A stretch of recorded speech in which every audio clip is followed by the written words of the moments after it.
اینجا سوال دیگه آمده است که همین بوی بیستراو در اسلام چه حکمش؟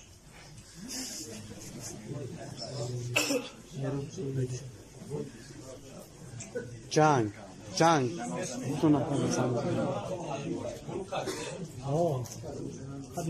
اگر توضیح باشه که واسطه پول خاطر باشه اگر از دو جانی باشه خمار میشه حرام و چند چیزی که پیامبر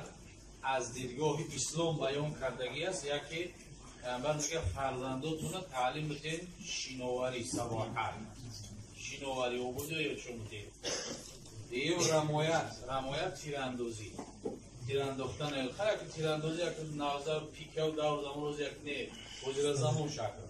تیراندازی را یاد بتین شینواری را یاد بتین اسداونی را یاد بتین گوشتینگیری را یاد بتین یعنی همه سپورت همه نمودش رخصت دارد فقط پیامبر در حدیث زدن دارو را منع کردگی است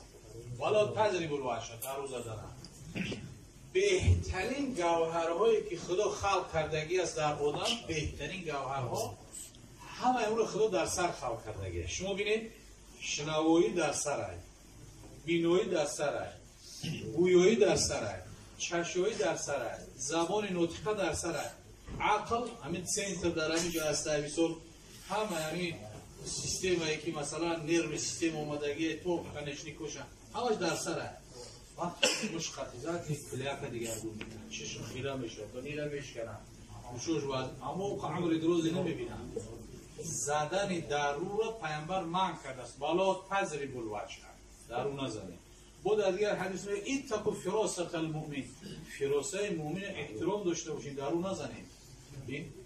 اکثر حدیثات پیامبر رو را همین اطراف منع کرده بهترین گوهرها شما ببینید همین بینایی نرخ ندارن شنوایی نرخ ندارن یا گویایی و چشایی و زبان عقل بهترین گوهرهایی هست که خدا در همین سر خلق شده یعنی گوی بیسپرا فقط همین مشقتی در همون بزنن مشقتی دیگه هم چی میشه برای همین همون چیزایی که سپورت هایی که گفتیم در طریق حدیث هست فایده برای انسان هست سپورت هم وقت حتی برای بعضی آدم واجب است همین تربیه بدن فرده چخیل میپوشی که خنک نخوری میخوایی که گرسنه نمونی باید این مشق هم داشته باشی که ارگانیسم تر نابود نکنی همین نعمت دودگی خدا را برباد نتی